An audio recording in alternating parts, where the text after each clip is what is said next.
अच्छा, उसके बाद कुछ आते हैं आपके पास रिजर्व वर्ड। रिजर्व वर्ड्स वो होते हैं जो कि specified, which are pre defined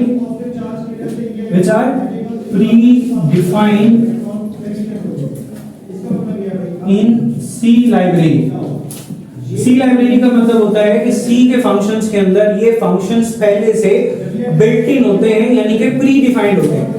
मतलब उसको पहले से पता होता है कि ये प्री डिफाइंड है फंक्शन। एज लाइक कोई भी डाटा टाइप्स, जैसे आपने इंटीजर डाला, कैरेक्टर डाला, फ्लोट डाला, ये सारे के सारे आपके पास क्या रिजर्व वर्ड्स हैं। इसके अलावा आपके पास एनम है, डिफॉल्ट है, इफ है, डू है, व्हाइल है, एल्स है, उसके बाद कैरेक्टर है, चार है, जैसे खाली ch लिखते हैं वो भी आपके पास रिजर्व वर्ड आता है। char चार लिखते हैं, कैरेक्टर वो भी आपके पास रिजर्व वर्ड आता है, डिफॉल्ट भी आपके पास रिजर्व आता है, शॉर्ट भी, लॉन्ग भी, बाय डिफॉल्ट भी, ये सारे के सारे आपके पास रिजर्व वर्ड्स में आते हैं। They are predefined in the computer library which we do not need to describe this, mean बताने की जरूरत नहीं पड़ती, उसको खुद से पता होता है। हाँ, एक चीज याद रखना, printf scanf is not a reserve word.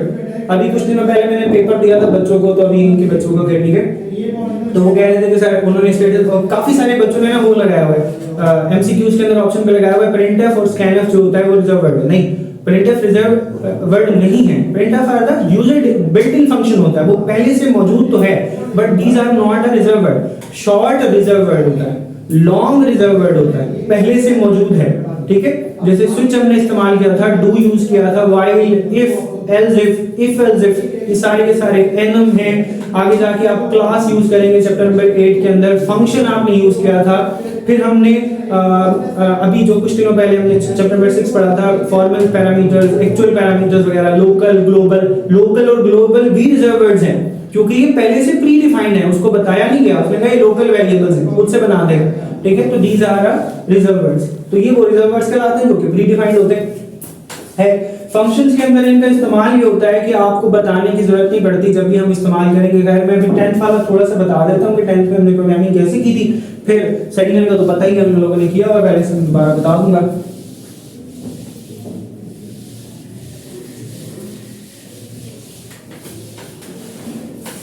नहीं भाई, सपोज करें कि आपके पास एक वैल्यू है, कोई भी प्रोग्राम है, जैसे हमने स्टार्ट किया, क्योंकि हम printf और scanf से कर रहे हैं, तो हम हेडर फाइल लिखेंगे #include। This is the structure of a basic structure of a C programming, #include studio.h।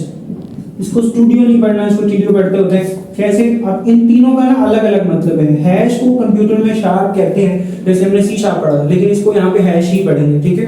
Hash का मतलब होता है ये टैग असाइन करने के लिए होता है। आजकल वो यूज नहीं करते आप लोग इंस्टाग्राम वगैरह पे, वो कहते हैं हैशटैग लगा दिया, तो हैशटैग से क्या होता है, हाईलाइटेड हो जाता है चीज। तो #include, इंक्लूड का मतलब होता है शामिल है, कोई भी चीज इसके अंदर इंक्लूडेड है। This is called a angle brackets, ये दोनों के दोनों क्या कहलाती हैं, एंगल ब्रैकेट्स। और ये जो दरमियान में stdio लिखा हुआ है ना, std का मतलब होता है स्टैंडर्ड, io का मतलब होता है इनपुट आउटपुट, और .h का मतलब होता है हेडर फाइल। आजकल की प्रोग्रामिंग में .h इज एक्सक्लूडेड, यूज नहीं होता, जरूरत ही नहीं है करने की। खैर क्योंकि हम कर रहे हैं तो ऑब्वियसली बात है लिखना पड़ेगा। उसके बाद we can use more than one header file in the same program, एक ही के अंदर कर सकते हैं, ये मैं बाद में बता दूंगा। उसके बाद आप लोग लिखते हैं एंड मेन। बुक्स में, पुरानी बुक्स में अभी तक void लिखा हुआ है, लेकिन void की जगह अब क्या यूज होता है आपके पास, end। तो #include studio.h end main, यहां से आपने प्रोग्राम को स्टार्ट कर दिया। इस कर्ली पैरेंथेसिस को कहते हैं opening parenthesis of a program. Opening program start हो गया, यहां पर आपने लिखा, सपोज करिए कि आपके पास स्टेटमेंट है, write a program which takes a marks of a students, सिर्फ मार्क्स स्टेट वो कह रहा है, takes a marks of a students और प्रिंट द रिजल्ट्स। कोई पास या फेल कुछ नहीं बताना, सिर्फ हम नॉर्मली लिख रहे हैं, takes a marks of a students. Marks आपकी मर्जी है, आप फ्लोट में लेना चाहते हैं या इंटीजर में, क्योंकि मार्क्स कभी कभी पॉइंट में भी आ सकते हैं और कभी कभी विदाउट पॉइंट पे आते हैं। तो अब आपकी मर्जी है कि आपने इंटीजर लेना है या फिर फ्लोट। सपोज करें मैं लेता हूं इंट मार्क्स। याद रखिएगा m जो है वो कैपिटल है ना, तो नीचे जाके भी कैपिटल आना चाहिए। तो यहाँ पे लिखा printf एंटर द मार्क्स, आपने मार्क्स कर दिलवा दिए, एंटर। scanf